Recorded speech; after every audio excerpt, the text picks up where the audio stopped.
Ketemu lagi di channel Nekat Beli. Kali ini pokok bahasanya tetap sama, yaitu smartwatch. Hanya saja kali ini adalah tipe MI5 dari Biden. Dari label yang terbaca di sini aja kita bisa memperkirakan ya fitur yang dimiliki nanti apa. Kemudian ini untuk variannya memang sengaja saya pilih warna hitam. Langsung kita unboxing ya. Nah, buat sobat-sobat yang penasaran, ini jam ini harganya berapa ya? Nah, pada saat saya beli kemarin, ini harganya masih di bawah 400.000. Jadi ini adalah box dari smartwatch-nya. Warnanya hitam doff, tapi di bagian jamnya ini dia tuh ada stiker yang akhirnya menimbulkan efek mengkilat atau glossy. Kemudian di bagian belakang kotak kita bisa lihat ini ada icon-icon yang menunjukkan fitur-fitur yang terdapat di dalam smartwatch MI5 ini. Kalau lihat dari kotaknya ini aja sih sebenarnya kita bisa melihat ya ada 21 fitur unggulan yang ditawarkan oleh smartwatch ini. Cuman kalau rekan-rekan lihat lebih detail mungkin agak sedikit aneh karena banyak kata-kata yang terpotong untuk penyesuaian desain, tapi oke lah. Langsung kita buka, kita lihat isinya. Setelah kita buka penuh seperti ini, langsung kita bisa melihat jam, kemudian ada tali jam, kemudian aksesoris apa aja yang dibawa. Ya, kalau dilihat sepintas sepertinya tidak ada yang kurang, tapi mari kita bongkar bersama. Yang pertama kita bahas adalah aksesorisnya dulu. Di sini ada label Biden.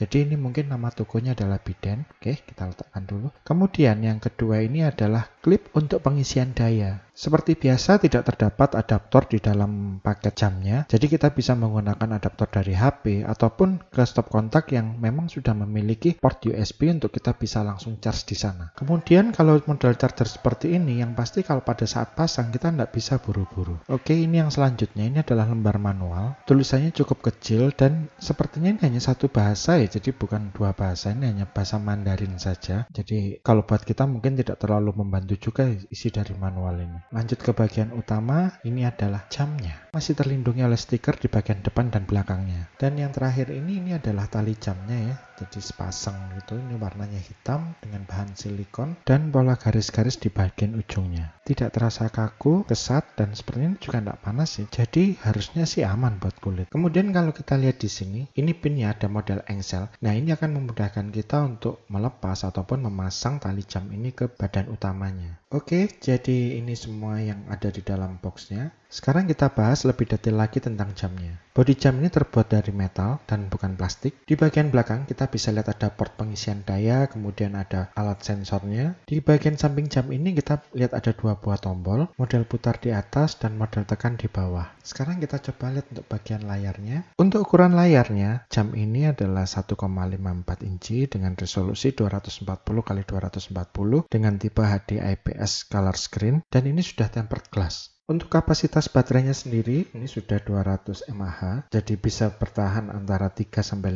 hari tergantung pemakaian. Jam ini memiliki built-in speaker di dalamnya, tapi bila melihat ada lubang-lubang speaker seperti ini, jujur saya tidak menyarankan untuk membawa jam ini berenang. Untuk menyalakan jam ini, biasanya kita tinggal tekan tombol di samping, tapi ini sepertinya baterainya habis ya, jadi kita perlu mengisi dayanya terlebih dahulu dengan cara seperti ini. Di sini kita harus memastikan bahwa pin daya yang ada di klip posisinya tepat sama dengan port pengisian daya yang ada di jamnya. Pastikan ini sudah terposisikan dengan sempurna karena bila tidak, daya tidak akan terisi. Cengkeraman klip ini cukup kuat, jadi Anda tidak perlu khawatir jam akan bergeser pada saat Anda melakukan pengisian daya. Di sini sudah saya isi daya sedikit, kemudian sudah bisa saya nyalakan. Sekarang saya ingin mencoba tombol yang ada di samping. Sepertinya tombol putar di atas ini tidak berfungsi berputarnya, ini hanya tombol tekan sama seperti tombol yang ada di bawahnya. Tapi Anda tidak perlu khawatir juga sih perkara hal ini, karena pada dasarnya ini adalah jam touchscreen. Jadi yang paling penting adalah layar utamanya. Sedang tombol di samping hanya sebagai hiasan ataupun tombol pengintas saja. Dari layar utama kita coba slide ke atas, kita akan masuk pada tombol menu. Yang mungkin perlu Anda ketahui bahwa ini berbeda dengan fitur utama dari jam ini. Ada pengatur kondisi siang malam, Bluetooth, notifikasi, ada power saving, kecerahan cahaya, center, dan sisa baterai. Dari tampilan utama, bila Anda slide ke arah kanan, Anda akan melihat fitur-fitur yang dimiliki oleh jam ini. Memang tombolnya kecil-kecil, tapi nanti bisa diubah. Dan bila kita slide ke sebelah kiri, ini akan masuk pada menu-menu yang seperti terlihat di video ini. Kalau yang dari saya rasakan, layar sentuh dari jam ini cukup responsif. Sehingga meskipun tadi Anda lihat bahwa di menu utama itu tombolnya kecil-kecil, karena ini cukup responsif, Anda tidak akan kesulitan untuk mengakses tombol-tombol fitur. Tapi kalau Anda tetap merasa kesulitan dengan besarnya tombol yang Sebelumnya, Anda bisa mengganti dengan tipe lain di mana tombol-tombol itu jadi lebih besar. Seperti ini. Ya, tapi tentu saja ya bila dengan tombol yang sebesar ini pasti tidak akan bisa ditampilkan tombol-tombol fiturnya seperti sebelumnya. Jadi untuk mencari fitur yang kita ingin pergunakan, kita harus melakukan slide hingga ketemu fitur yang kita inginkan.